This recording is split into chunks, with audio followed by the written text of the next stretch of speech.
Saddest Night Out, episode 486, Wednesday, 12th of March. Link in bio to find me. First of all, thank you for your comments.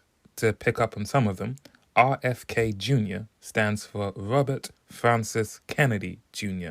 He's the guy who's the somewhat leader of the whole Make America Healthy Again movement that I mentioned in episode 484. Irreverent means, in a nutshell, to be disrespectful or to be critical of what is generally accepted. That is the most fitting definition for what I'm talking about, which is that there is the way things are done, there's the appropriate way, and then you are deliberately flying in the face of that. It doesn't necessarily have to mean being rude or insulting, but just seeing everyone's going right, I'm going to go left. And as far as the bass playlist is concerned, yes, it would have some Death from Above 1979 on it, specifically the songs Romantic Rights, Black History Month, Going Steady, White is Red, and Trainwreck 1979. I honestly surprised myself that I can somewhat play so many songs by Death from Above 1979 because their bass lines are no joke. And as a random sidetrack, did you know that Heinz doesn't just have a website, but you can set up an account with them on that website? Yes, Heinz, the company behind beans and sauces. I guess you can buy those beans and sauces directly from them. They have a loyalty scheme and a reward scheme. And you know what? Why not? At this point, sure. How long until Heinz have their own streaming service? Focused on media that promotes beans and soups and sauces. Watch this space. If it happens, you heard it here first. Otherwise, I've gone for the very bland and innocuous title of What I'm Into Lately. And now let's give the people what they came for. I'll be honest, I think I was getting a little too into podcasts. I have a list of at least 30 podcasts that are just for music. No one needs that much podcast. That's more than enough for everything, never mind just music. I think I was overdoing it. I was hyperfixating. So I'm trying to wean myself off in a different direction, which is audiobooks instead. Now, I have Spotify Premium. I pay for Spotify. And honestly, I think the main reason I pay for it is so that I have ease of access to songs that I can play when I play bass guitar when I go live. Because I really do not listen to music that much these days outside of exercise or playing bass. Which is why I would not be surprised if my top artist this year is Interpol, because I play their bass lines a lot. Anyway, I have Spotify Premium, and with it, you get 15 hours of audiobooks a month. They have a much larger library of books, but there's a limit to how many you can listen to in a month. 15 hours, that could typically be one book a month or a handful of shorter books. You can pay for some top-up hours, because typically, the second you go over 15 hours, you have to stop wherever you are and wait until the next month. But you can buy 10 hours of top-up, so if you go over the 15, you have some leeway, and now those 10 hours last for a year, or you can buy more, etc. It's interesting that it's so much more expensive to listen to books than it is to listen to albums. Because it's not as if books are always harder to make than albums are. Anyway, that's a different episode for a different time. And there's some books that are only available if you buy that book directly. So you'll find the book on Spotify, but instead of a play button, you'll see a padlock icon, because you have to buy it on a separate website. You can't just buy it on Spotify. So there's books like Tropic of Cancer and Tropic of Capricorn by Henry Miller, which I'm curious to read/listen to, but I can't do it on Spotify unless I buy those books specifically. I have a playlist of over 300 books in order of shortest to longest that I will gradually make my way through. Did I mention the term hyperfixating at one point? Because I think that's another clear illustration of that. So meanwhile, as well as Spotify Premium, I'm also signed up to my local library. And with that membership, you also get access to an audiobook, or an app that lets you access ebooks as well as audiobooks. Now, with this app, you can listen to as many audiobooks as you want. There's no 15-hour limit, but you essentially rent out audiobooks in the same way that you would a book from the library. So You can rent out 7 audiobooks at a time. You have, I think, 3 weeks. And if you get to the end of those 3 weeks, you can renew it. You can renew it 3 times. At the end of that, you have to return it. And if you're lucky, you can return it and then borrow it straight away. If not, you return it and then have to wait until it's available. So there's one book, which is The Long Goodbye by Raymond Chandler. I got halfway through it, my loan ran out, and I have it reserved, but I can't get it until the 9th of May because someone else has got it on loan right now. So from my local library, I have listened to Johnny Marr's autobiography, I Know Why the Caged Bird Sings by Maya Angelou, Stephen Hawking's Brief History of Time, Barack Obama's A Promised Land, Michelle Obama's Becoming, and yeah, I got halfway through The Long Goodbye by Raymond Chandler, but then my loan ran out, and I'm currently listening to The Body Keeps the Score by Bessel van der Kolk, and then it will be Girl, Woman, Other by Bernardine Evaristo. There's no specific rhyme or reason to what I'm listening to, just anything that piques my interest in any way whatsoever. As for Spotify, the books I've listened to so far are The Subtle Art of Not Giving a Fuck by Mark Manson, Crying in H Mart by Michelle Zorner, aka Japanese Breakfast, the audiobook Welcome to the OC, Never Be Alone Again by Lena Abascal, all about the Bloghouse dance punk movement in the 2000s, Strange Land by John Sopel, My Thoughts Exactly by Lily Allen, Scar Tissue by Anthony Kiedis, Yellowface by Rebecca F. Kwong, The Courage to Be Disliked by Ichiro Kishimi, The Parable of the Sower by Octavia E. Butler, Howl and Other Poems by Allen Ginsberg, What by John Cooper Clarke, and I just finished The Parable of the Talents by Octavia Butler. And the books I'm looking to read next are, which I'll have to wait until next month to do because I've used up my 15 hours, Kindred by Octavia Butler, The Tibetan Book of the Dead, Lesson Zero by Bret Easton Ellis, The Great Gatsby by S. Scott Fitzgerald, Bright Lights, Big City by Jane McInerney, Love Pamela by Pamela Anderson, The Woman in Me by Britney Spears, and Notes of a Native Son by James Baldwin. So Kindred will be April's book. Kindred and the Tibetan Book of the Dead will be the Tibetan Book of the Dead, not the bed. Those two will make up April. Lesson Zero, Great Gatsby, Bright Lights, Big City, that's May. Love Pamela, The Woman in Me, and Notes of a Native Son, that's June. It feels weird to plan so far ahead for what I'm going to listen to, but that's the hand you forced me to play, Spotify, by limiting us to 15 hours a month. Anyway, clearly I have it within me to be incredibly calm and casual about the things I'm into. Everyone has a playlist with 300 books in it, right? I'm not the only one that does that. That's not weird. That's not weird. Other things I've been into, moving swiftly on, I haven't listened to much music on Spotify, but I will put on a YouTube video of a live music performance in the background when I'm doing other things sometimes. When I'm tired of listening to audiobooks is when I'm out and about, going somewhere, going for a walk, etc. It really helps to pass the time, and I get really into it. But at home, it'll be some kind of live performance. And because of this, I started putting on live performances of artists that I'm not really into to see if they could win me over, essentially. Because sometimes you need to see an artist live to go, oh, okay, now I get it. I see what I've been missing out on. I almost got into Bleachers. There is in fact, of the 3 that most come to mind are Bleachers, Imagine Dragons, and 21 Pilots. Bleachers, it's a live show called Amazon Songline. They have this series where artists will play a show, but you'll see a clip of the live show and then you'll see a clip of the artist talking about the song they're about to play, and it goes back and forth. I like listening to Jack Antonoff talk about the process and inspiration behind the music.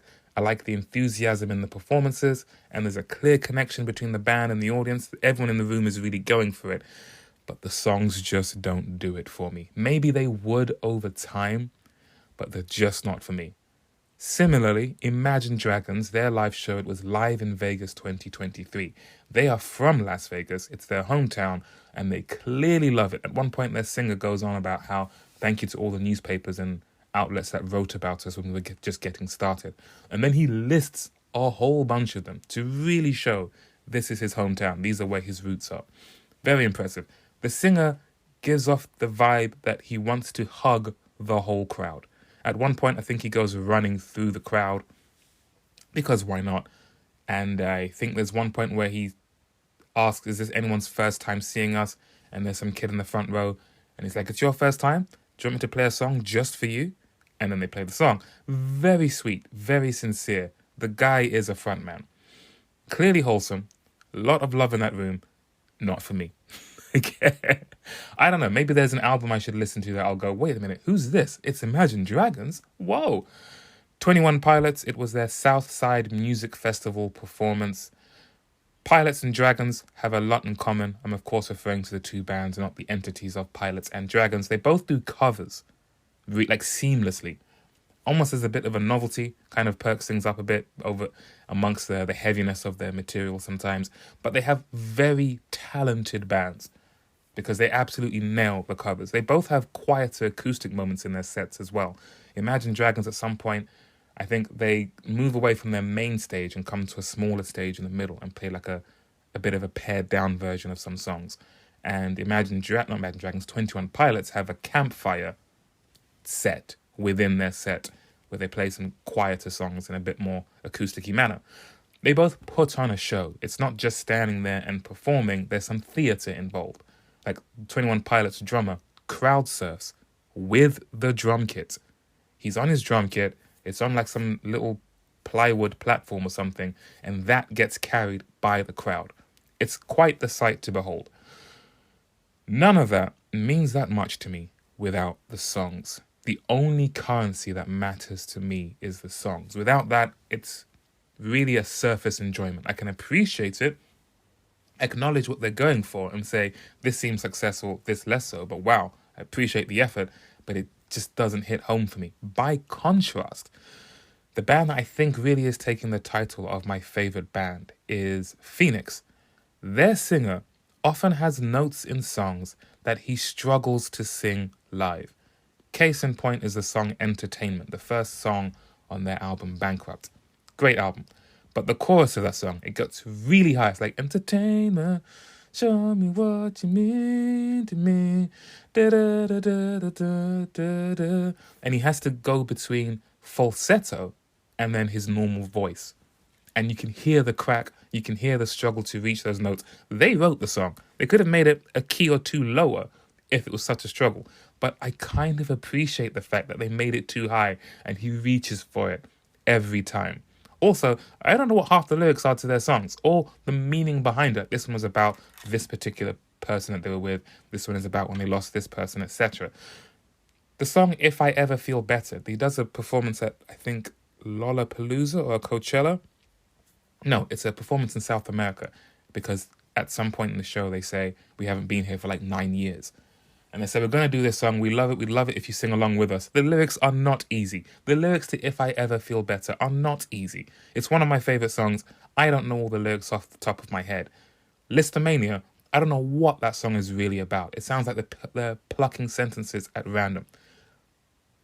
But in fact, I'm also enough of a fan to notice when they make mistakes, like when the bassist hits the wrong note and then has to slide to the right note, or the guitar kind of fluffs one of their riffs or something.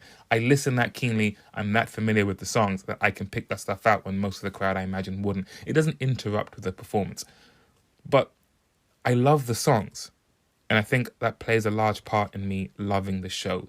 It feels a bit like the chaos of the Libertines, but only in a fun way, not in an all-out disruptive way, end the show early, you want a refund type of thing. But just like everything is hanging on by the seat of its pants, it could all go wrong at any moment.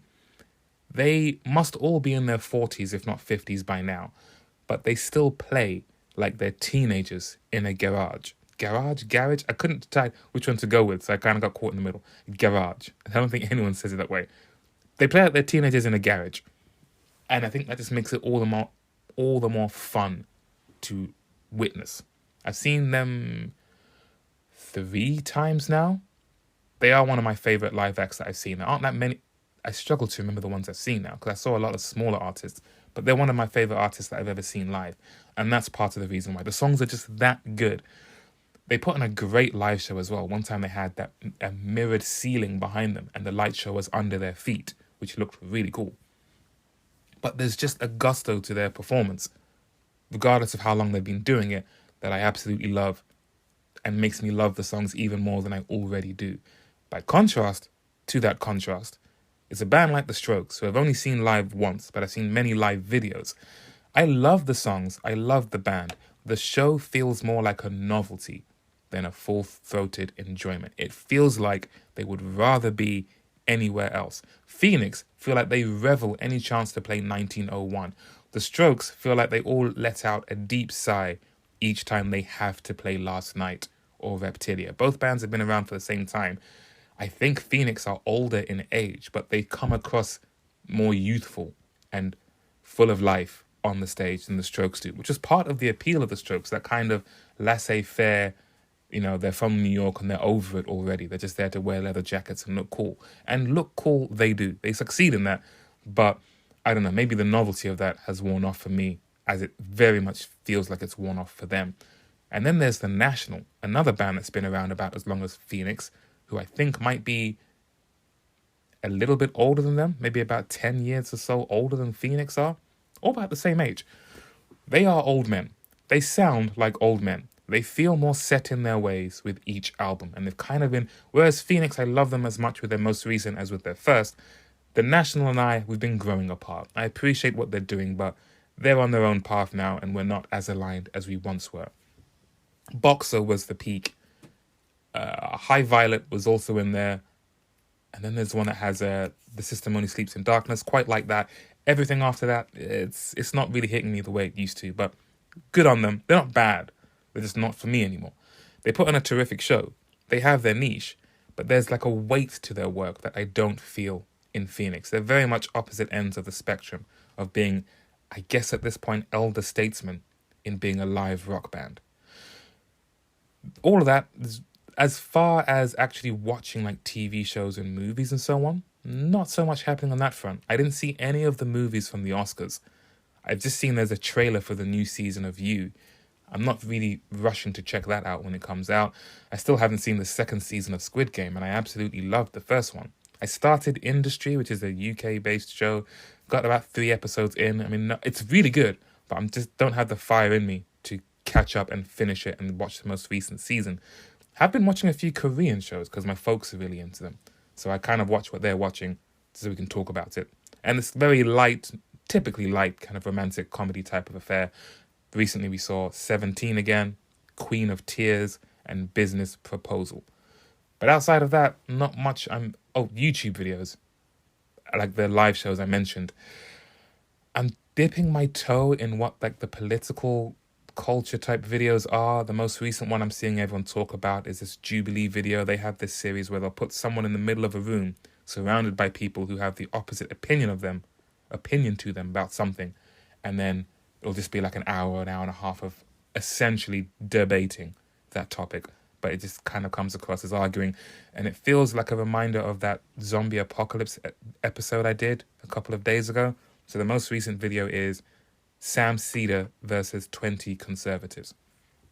I've only seen the clips where one of the conservatives, who are youthful, talks about how DEI going away is a good thing because government agencies are getting tax cuts for hiring minorities. And Sam Cedar says government agencies don't get tax cuts because government agencies are paid for by taxes. They are government agencies. They run from the money of the government, which comes from taxes. And the person he's talking to is just absolutely like, nope, that's not true. That's not true. And Sam Cedar kind of looks at the camera like, what can we do? I think he then says, what month is it? And the person says January. And he says, okay, so at least we can agree on that. And yeah, it goes back to my point where I don't think this conversation is about facts and logic anymore. It's about narrative. The person that Sam Cedar is talking to has already decided where they're at, and there's nothing Sam Cedar can say to switch that. So that ongoing battle continues to be ongoing. Oh, I'm also watching Match of the Day. I'm an Arsenal fan, but a very lazy Arsenal fan. I'd struggle to tell you all 11 players in the team. My heyday started with Ian Wright, and then it was Henry, Bergkamp, Overmars, Pires, Vieira, etc., etc. But How do we beat Manchester City 5-1, I think it was, but then only draw with Manchester United 1-1? Manchester City, I think, are 4th in the league. Man United are like 18th. Nope, not 18th, maybe more like 16th. And yet they're the ones you drew with. It's it's never-ending strife with Arsenal. It's why we love it sometimes. My dad supports Liverpool. So needless to say, he's having the time of his life right now watching football. But yeah, that'll do. I said in last episode that I wanted to be able to come at this casually. So even if I have just 10 minutes, I can rattle something out and it's still of value.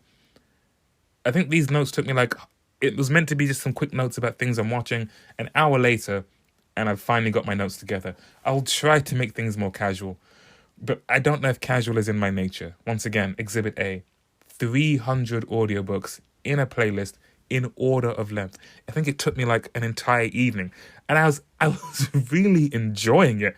Being like, oh, this one's 8 hours and 31 minutes. This one's 8 hours and 32 minutes. Let's get them in the right order. Maybe I should share that playlist as, the crown jewel of my Spotify. Or maybe I should delete it and never speak of it again. Stay tuned to find out which way I go. Otherwise, that will do for this episode. Thanks for listening. I'll catch you on the next one. Take care.